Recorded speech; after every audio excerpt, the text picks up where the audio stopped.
بسم اللہ الرحمن الرحیم۔ آج کے لیکچر میں ہم یونانی شہری مملکت کے تصور کے بارے میں جاننے کی کوشش کریں گے۔ تو دراصل یونانی شہری مملکت کا تصور جدید جمہوری مملکتوں کے تصور سے خاصا مختلف ہے۔ اگر یہ کہا جائے کہ ان دونوں کے درمیان زمین و آسمان جتنا بعد ہے تو یہ بات بالکل مناسب ہوگی، کیونکہ یونانی شہری مملکت کا تصور وہ جدید جمہوری مملکتوں کے تصور سے اس لیے مختلف ہے کہ ان کا دائرہ کار انتہائی محدود اور ان کا علاقہ بھی انتہائی محدود، آبادی بھی انتہائی محدود۔ تو اس وجہ سے لوگ جو تھے ان پر براہ راست حکومت ہوتی تھی اور لوگ براہ راست حکومت کا حصہ بھی ہوتے تھے۔ یعنی اگر یہ کہا جائے کہ اس وقت کے لوگ بیک وقت رعایا بھی ہوتے تھے اور وہ اسٹیٹ کے ایکٹیو ممبرز یا ایکٹیو ایکٹرز بھی ہوتے تھے، فعال کردار ہوتے تھے وہ ریاست کے، اور ریاست کی ذمہ داری یہ تھی کہ وہ فرد کے انفرادیت کی تکمیل کے لیے اس کے تمام تر جتنی بھی ذمہ داریاں تھیں وہ ریاست اس کا ذمہ دار ہوتا تھا، اور ریاست کا کام یہ تھا کہ وہ فرد کی انفرادیت کی تکمیل کرے۔ اس ضمن میں یونانی شہری مملکت کے خصوصیات اگر دیکھیں تو اس کے اندر ججوں کی تقرری قرآن اندازی کے ذریعے ہوتی تھی۔ وہاں تعلیم کا جو تصور یہ تھا کہ جبری تعلیم وہاں عام تھی۔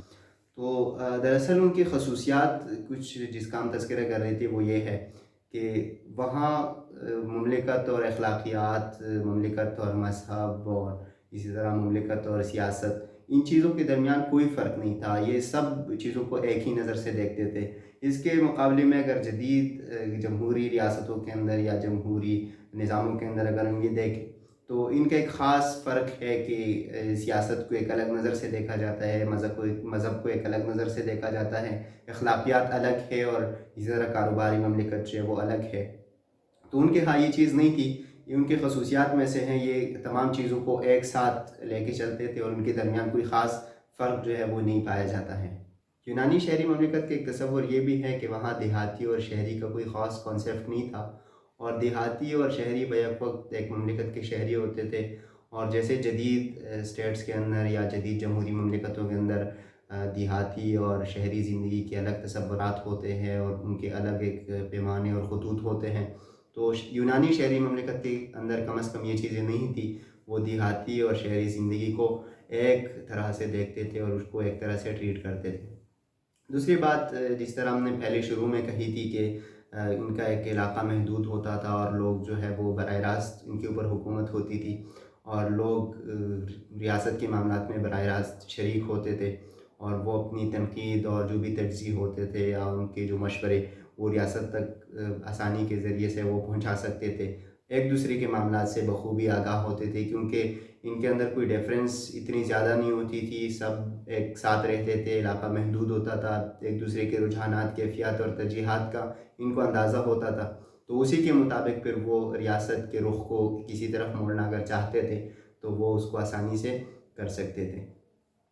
افلاطون نے اپنی کتاب الجمہوریہ کے اندر یونانی شہری مملکت کی جو خصوصیت بتائی ہے یا جو خاصیت بتائی ہے وہ یہ ہے کہ کسی بھی ریاست کی آبادی یا کسی بھی مملکت کی آبادی جو ہے وہ 50,000 تک ہونی چاہیے، اور اس کا جو علاقہ ہے وہ بھی 50,000 افراد ہی کے لیے جتنا کافی ہو اتنا ہونا چاہیے، اور جتنی وسائل ہوں اتنی ہی وہاں پر آبادی بھی ہوں اور وہاں ایک مملکت قائم ہوں۔ تو یہ ان کا ایک شہری مملکت کا تصور ہے، جو ظاہر ہے جدید شہری مملکتوں کے تصور سے خاصا مختلف، اور اگر یہ کہا جائے کہ ان کے روٹس کو اگر وہاں تلاش کرنا شروع کرے تو بہت مشکل سے یہ چیزیں جو ہے وہ وہاں پر ہمیں ملے گی۔ پہلے تو یہ کہ یہ اس صورت میں مل ہی نہیں سکتی جس طرح جدید اس نے ترقی کی ہے، اور پھر ترقی کے منازل سے گزر کر وہ جو چیزیں اس کے اندر آئی ہے اور جو تغیرات اور جو تبدیلیاں اور جو اصلاحات وہ اس کے اندر ہوئی ہے، تو بہرحال روٹس کے حیثیت تو ان کو ہم دے سکتے ہیں کہ یہ چیزیں جو ہے وہاں سے آئی ہے، یا پھر اگر ہم نہیں دیتے تو مغرب جو ہے وہ اس کو بہرحال تسلیم کرتا ہے کہ انہوں نے وہاں سے ان چیزوں کو لیا ہے اور ان کا بیسک جو سورس ہے وہ وہاں پر ہے۔ لیکن اگر یہ کہا جائے کہ ایز اٹ از یہ چیزیں وہاں تھی یا اس کی امپلیمنٹیشن آج بھی ہو سکتی ہے، تو بہرحال میں یہ تو نہیں کہہ سکتا اس کی امپلیمنٹیشن ممکن نہیں ہے یا ہو نہیں سکتی، لیکن بات یہ ہے کہ اگر ہم آج دیکھیں تو آج یہ چیز بہرحال جدید جمہوری مملکتوں کے تصور کے اندر موجود نہیں ہے۔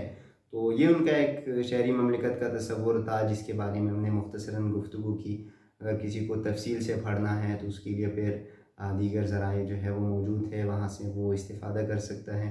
اور شہری مملکت کے بارے میں میرے خیال میں اتنا ہی ایک اسٹوڈنٹس کے لیے جاننا ضروری ہے کہ وہ یہ سمجھے کہ اس کے کیا خاصیات ہیں، کیا خصوصیات ہیں، اور اس کا کیا بنیادی فرق ہے جدید شہری مملکتوں کے ساتھ۔ ان کا جو ڈفرینس ہے، جو فرق ہے، وہ اس کو کس طرح دیکھنا چاہیے اور اس کو کس طرح حل کرنا چاہیے۔